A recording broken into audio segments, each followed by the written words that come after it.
Okay, well, today is the third of the St. Paul lighter lines presentation, and there will be a fourth one next week. There we go. We're doing the Jackson Street, Mississippi Street, Payne Avenue, and Phelan lines. I wanted to put the map in every time. You know, the first one we did West 7th, Randolph, St. Clair, and Grand. The second one we did Rondo, Dale, Western, and Rice. This time we're doing Jackson Street, Mississippi Street, Payne Avenue, and Phalen Park, starting with Jackson Street. Now, I have no idea where this was actually taken, but it's clearly an early shot, probably at one of the ends of the line in the late 1890s.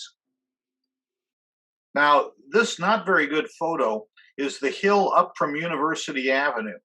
If you were to kind of turn to your left here, the old Bethesda Hospital would be kind of up on the hill here. This was more of a residential neighborhood than it is today, and I don't know why this keeps shifting on me. Okay, now you're gone over the hill, and this is the Great Northern Shops, and this is the Jackson Street Bridge. Today, the 4-lane Pennsylvania Avenue crosses under here, and here you can see the state capitol. You're looking southwest of the state capitol. Because the Jackson Street line quit in 1938, there's almost no pictures of it. And so that is by far the best photo we have of it kind of during the middle of its service. And then it comes off the Jackson Street Bridge, and Jackson Street jogs, makes this little half-block jog on Acker Street to get, so the bridge is off to the right, makes the jog, and then it continues up Jackson Street. And here's a photo. It was, once again, I have no idea where this photo was taken, but Jackson was through routed with Hamlin, and so this is at the end of one of those two lines, and I just don't know which. Sometime about 1902 or so. This was one of the short Class C cars that they used on the lightly traveled lines. And that's all we have on Jackson Street. Now, Mississippi Street, and I'm going to go back here to the map to show you. This is one of those things where the line is named for Mississippi Street, which was the extension of Broadway in downtown, but it was only on it for about a mile. And then it went and took a bunch of jogs, Westminster Street, Case, Arkwright, Brainerd, Payne Avenue up to Payne in Nebraska. And so even though it's called Mississippi Street, kind of not representative of where it went. So here we are on Mississippi Street, and this is the east side, this is the west side of Williams Hill. And Williams Hill doesn't exist anymore. It was there when I was still there in high school. There were old foundations, stone foundations up on top of it, and it was gradually being mined for gravel, which you can see has already started here. It was completely surrounded by railroad tracks. The Great Northern ran on the north side. The Sioux Line went under it and emerged on the south side, and there was an interchange track from the GN to the Sioux Line that circled the hill. Also, this track went down to the Great Northern St. Paul Freight House.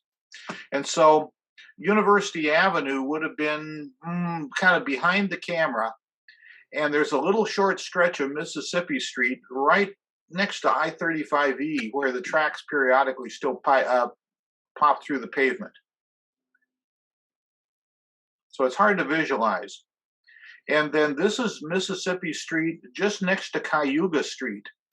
And this is the Sioux Line being built into downtown St. Paul. It made an S-curve under Mississippi Street, and then it went through a tunnel under Williams Hill to the St. Paul Freight House. And we have no other pictures between there and the end of the line except for two. And this is one of them. This is this Brainerd Avenue, which is this diagonal street. And clearly, you know, this is how many guys it takes to lift one length of rail, in case you were ever wondering. They've apparently hand lifted it off of this work car. And of course, the street's not even paved. I guess this is maybe preparatory to paving it.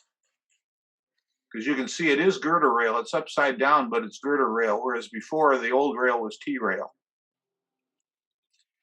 And so then it went on to Payne Avenue. This is by Payne Wheelock Parkway, and now you're getting up into kind of 1920s residential area. And it ended at the corner of Payne and Nebraska. And I have to go figure out, this is one leg of the Y here. It's by this church, and I never have taken the time to figure out exactly, is this on Payne or is this on Nebraska? But there's we have a bunch of pictures kind of up around this Y. Here's one where two cars have met on the different Y tracks. And I kind of like this one. You can see so I guess the thing is on Payne. So it must have pulled up, gone into the Y, back down into here, and now it's ready to return. So then the Payne East Maryland line. This is another one that had a lot of twists and turns to it.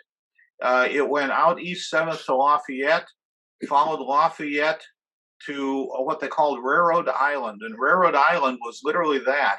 It was this area just east of Westminster Junction that was completely surrounded by railroad tracks. It was just north of Swede Hollow and just south of the Omaha tracks. And so it made a couple of jogs through there. Here it is on Minnehaha Avenue. And to locate it, this is just west of the Hams Brewery. This is a block west of the Hams Brewery and a block west of Swede Hollow. And this is it turning onto Payne Avenue. And this is 1918. This is another one of these 3 or 4 Liberty Bonds billboard pictures that we have. And here it is at Payne Avenue, right by York, I want to say. And I think it's going to go up to Case, 1 block further, jog over a block to Greenbrier, I think, to get a better hill, and then up to Maryland and out East Maryland. So this thing made a bunch of turns. Now, this is the corner of Payne and Case. And so that other shot was taken way back here. Here it's going to jog over a block to Greenbrier. And then it went out East Maryland, and just south of Lake Phalen, the original end of track was at Duluth Avenue. And you can see Payne to Duluth on the destination sign. So it's in the Y at Payne and Duluth. And this is really a rare early night shot. I just think this is a wonderful shot. You can see the taillight and everything. And then from there in the 1920s, it extended east under the Northern Pacific Scally Line to Duluth. And you can see it was intended just to be a single track, but they had to go around the pillar, so they ran against traffic in one direction. And they went out here to the intersection of Kennard, and that's where it ended. Then was the Phalen Line, and the Phalen Line, the line to Stillwater and North St. Paul and Mariah and Hope Street and Phalen, they all went out East 7th Street. They all climbed this hill. Now, this was originally a cable car. This is a continuous 5% grade up to the top of the hill. And so this was the second cable car line. It only lasted about 3 or 4 years. And so the Mariah car would turn right at, I want to say, about here. The Hope Street car would turn right at the top of the hill. The North St. Paul cars and Stillwater cars would keep going. This is a Hope Street. And then past the crest of the hill, the arcade cars, the ones to Phalen Park, would take off. So here we are at Hope Street, and you're looking down the hill. Now, this is the corner of East 7th and Arcade. Once again, the Hazel Park Matamidi cars would continue straight. The Phalen Park cars would turn. And this is 1948. And what they did was a selective abandonment in 1948. And I'm going to go back to the map. Okay, so what they did in 1948, they had to replace this bridge, which was on Highway 61. Arcade Street was Highway 61. It may still be. and they decided not to rebuild the streetcar tracks. So they abandoned this portion of the Arcade line on Arcade, Case, and Forest, and then they abandoned the portion of Maryland Avenue from Forest to Kennard. And so they wound up then with one less lane. The Payne Avenue line became Phalen Park and went out here and then turned and went up into Phalen Park. So that's what happened in 1948. So now I'm going to try to get back to where we were. So when they abandoned lines, what exactly did that mean? They just simply stopped running them? They paved the Well, they substituted bus service. Okay. What did they do with the infrastructure? They pulled the poles and the wire down? Oh, yeah. But left the track in place? Oh, well, no, they often pulled the track. As a matter of fact, when Twin City Lines did the early abandonments in 1948, they pulled all the track. When Twin City Lines did the abandonments in 52 through 54, they pulled the intersection, all the switch work out because it was worth it. And for the most part, they simply paved over the straight track. What about in the 30s? I'm sorry. Pardon me? What about when they abandoned them in the 30s? In the 30s, they would have pulled everything. Although in downtown Excelsior, those tracks stayed for a long, long time. So anyway, they pulled, so here you see them taking up the switch work. And this is around the corner looking north on Arcade as they're pulling the tracks out.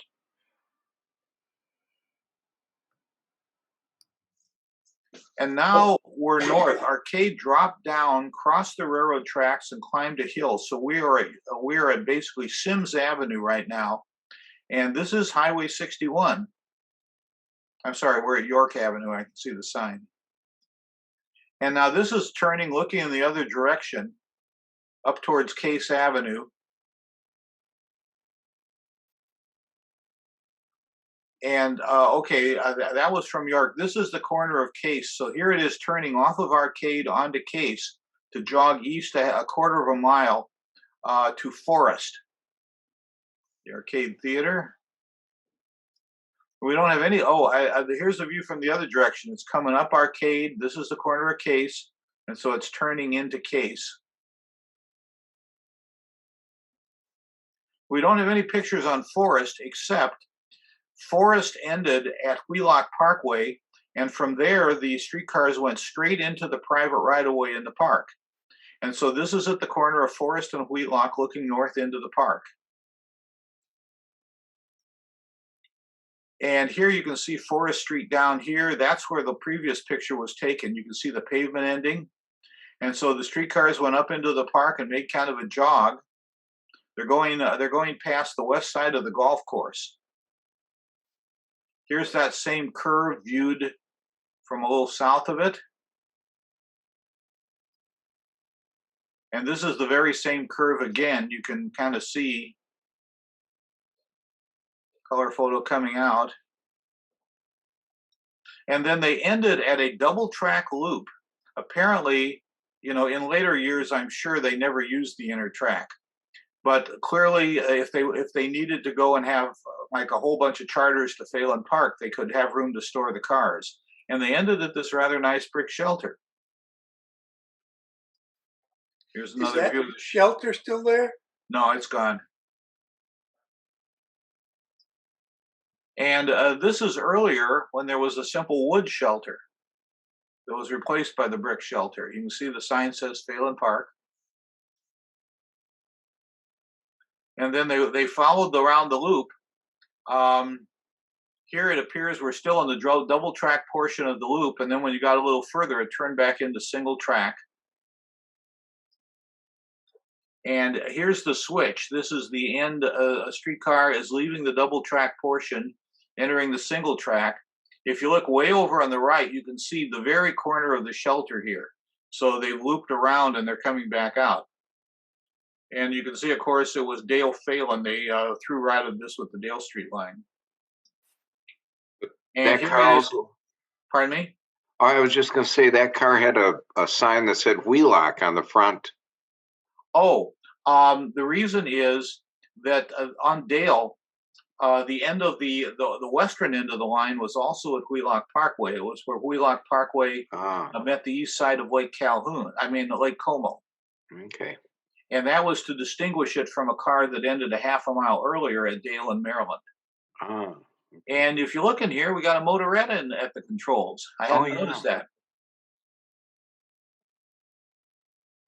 This is late 40s. You can see there's no ad signs on the car. And so there, you're coming out of the loop. I think this is the last picture. And it is. So I'll have one more of these St. Paul shows for next week, and then I'll do some Minneapolis ones. Oh, good. We'll just keep going around.